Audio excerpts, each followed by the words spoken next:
We got an email that I think was in response to a video that Matt and Michael did last week. Someone was talking about the Sam Harris, Dan Carlin podcast. I listened to that podcast a couple of weeks ago. And it is the case, it sounds to me from listening it, that Sam Harris is just a neoconservative with a slightly different take. Not even that different, frankly, of, I guess, presumably why we need to be spreading our ideals to these countries and not just, I don't know, it's a little bit vague on how we're supposed to do this. I guess just by doing podcasts and arguing with Dan Carlin about it, or I'm not exactly sure.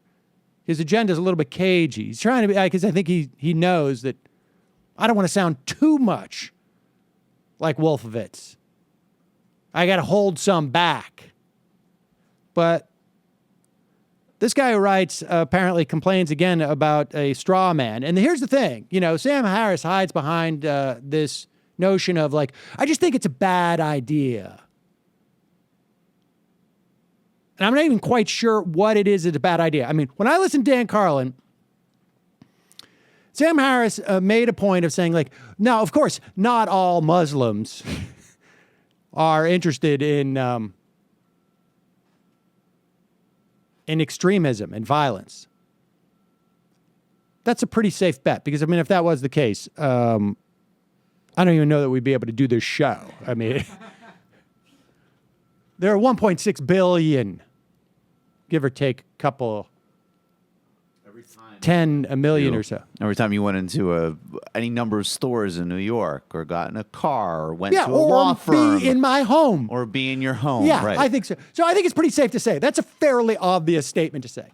But then he breaks it down, if I recall correctly, into, well, there's a small group of extremists, but then there's a wider group of people who sort of vaguely support them and they do this by answering a certain way in poll questions.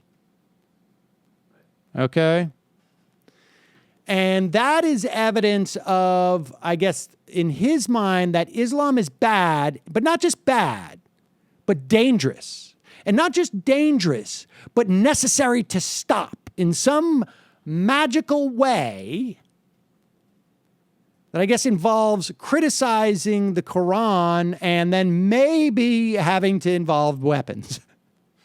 But it's not clear, you know. We just need to respond in some fashion to the idea of Islam because because you have, I guess, presumably not just the extremists who are willing to carry out violence, which is rather small, and I'll get to this point in a moment. But even the way that he expands it out is that there are people in polls who support it by answering a certain way. Now, I think it's a real problem that 40%, maybe more, of the people in this country believe that the earth was created in 7 days and that dinosaurs and men lived simultaneously and that evolution is bunk. I think that's a problem.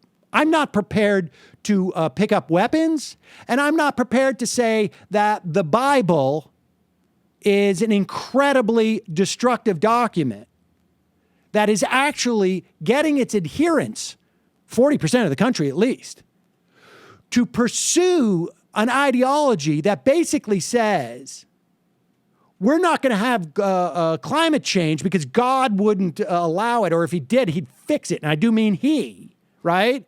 The guy with the beard is going to fix it all. Basically, hurtling all of us into a slow motion suicide attack, where most scientists say that we could lose billions with a B of lives over the course of the next 150 years. Now, I could suggest that this is a problem with Christianity, and we have to do everything in our power to fight the idea of Christianity so that we can save the planet from climate change. If we have an existential threat, it is that. That's the genuine existential threat. Now, I would also throw in here, I think, fundamentalist Jews.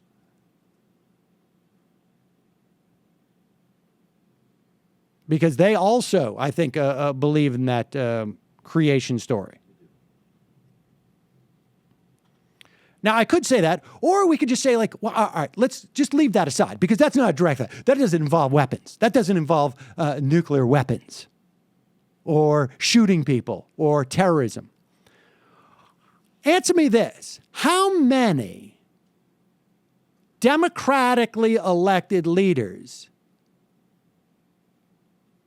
of their own country have Muslims assassinated?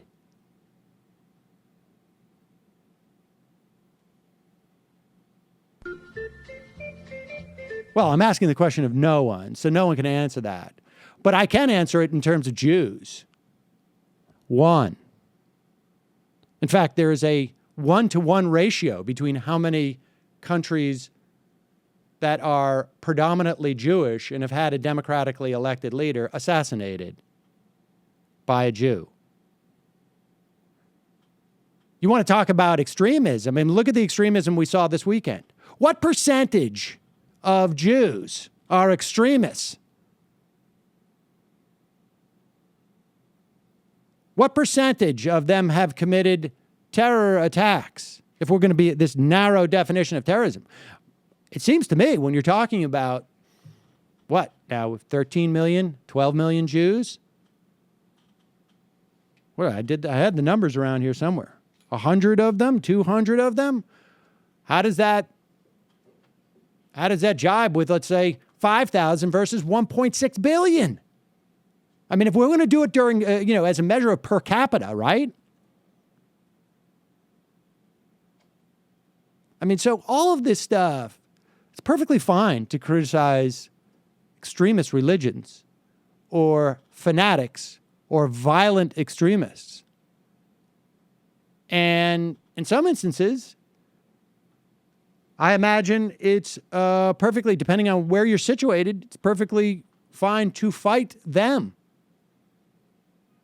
But to try and make a rational argument that it is a function of someone's Bible, I think is really, you really got to have a problem with a lot of different Bibles. And it's really not just the Bible. It's reading a book and assuming that that book is so true, and your interpretation of it is so true, that it leads you to kill people. I mean, in many respects, that's just, a mental derangement of sorts that is not brought about by the words. There's no special words you read and you become mentally deranged. I mean, I think that happens in like Harry Potter or something. And in the Muslim world. What's that? Harry Potter and the Muslim world. Right. Those two places. And I think it's time, and I'm ashamed of myself for not having the courage to sit here in air conditioning and say that before. I've been really unfair.